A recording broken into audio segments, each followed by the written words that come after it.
So, as you can see, there is a difference of this n factorial term. So, therefore, the entropy in terms of the entropy in terms of thermodynamic probability, what we written Boltzmann-Planck postulate that S is equal to K ln W. So, that now needs to be rewritten as S is equal to K ln W distinguishable divided by n factorial. So, this is the corrected expression for entropy now.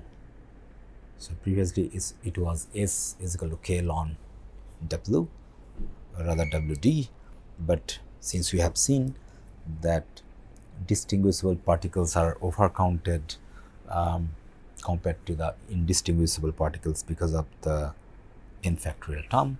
So, therefore, now in the next expression of entropy, we divided K ln WD by n factorial. We divided WD by n factorial. So, now let us see. So, this is S corrected.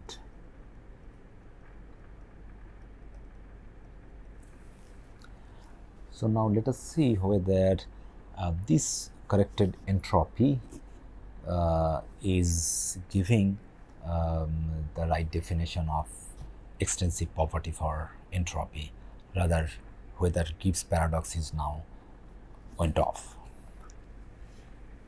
So, we can write S is equal to K ln W D minus K ln n factorial. And for K ln WD, we got previously Nk ln Q plus E by T. This we got before. This is for the first term. So, K ln W we got Nk ln Q plus E by T, where is the total energy. And this term we can write Nk, again Stirling approximation, Nk ln N plus Nk, again applying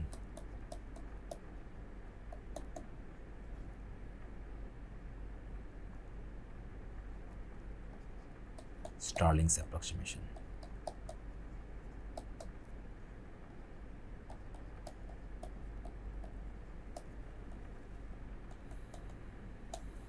Okay.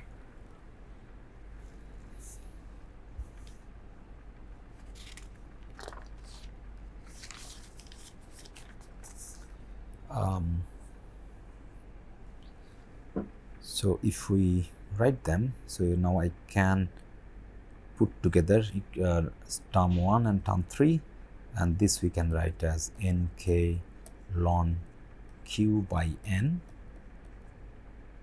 plus E by T plus Nk,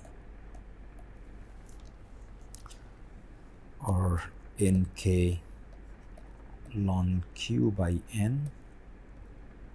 Okay, now if we write entropy for the monoatomic gas system, what we discussed about, we can now replace Q and E for the monoatomic gas systems partition function and the energy expressions, and therefore we can write this as Q was Q was 2 pi m k T divided by h square to the power 3 by 2 V divided by this n, right.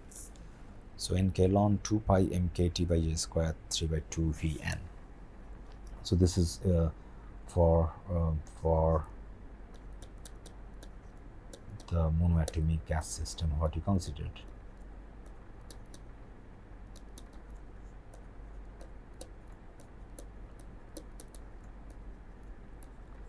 So for the monatomic gas system, this is the entropy, nk ln 2 pi mk T by J squared to the power 3 by 2 V, and then we had a n, so n chem, plus E is nothing but your 3 by 2 nkt, and then we have a T here plus nk. So my entropy is nk, where k is a Boltzmann constant, ln 2 pi mkt h square 3 by 2 v by n. This t and this t goes off, so we have 3 plus 2 nk plus nk is 5 by 2 nk. All right, so this expression of entropy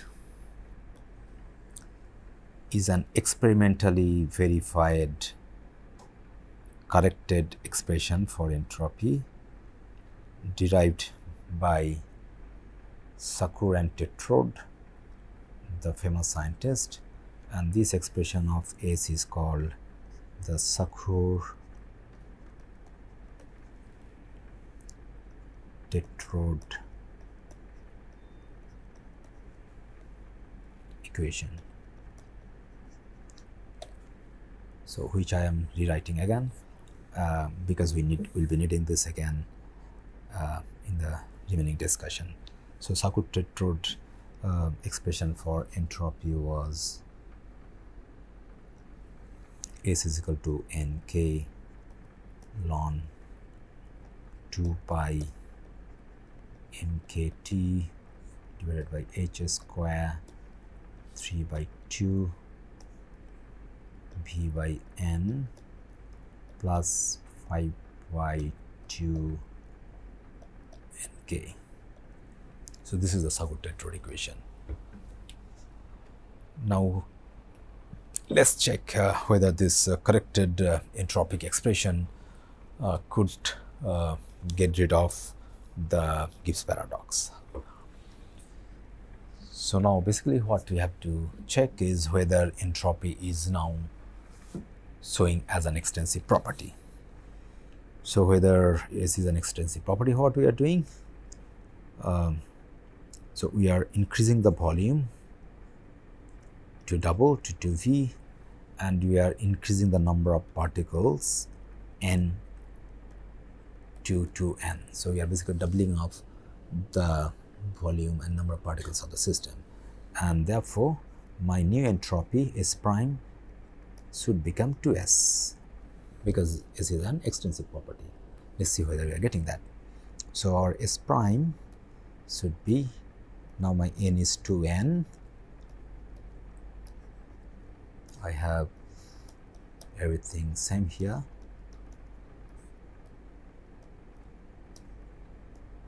Now volume has become 2V and my n has become 2n plus 5 by 2, again my n has become 2n, and then I have k. So if I take 2 out here, I get nk ln 2 pi mkt divided by h square 3 by 2. So this 2 goes off, so therefore it remains p by n plus 5 by 2 nk, because these two I have taken out, and this expression nk ln 2 pi mkt h square 3 by 2 by vn 5 by 2 nk is nothing but my entropy. So therefore this is 2s. So therefore the Gibbs paradox is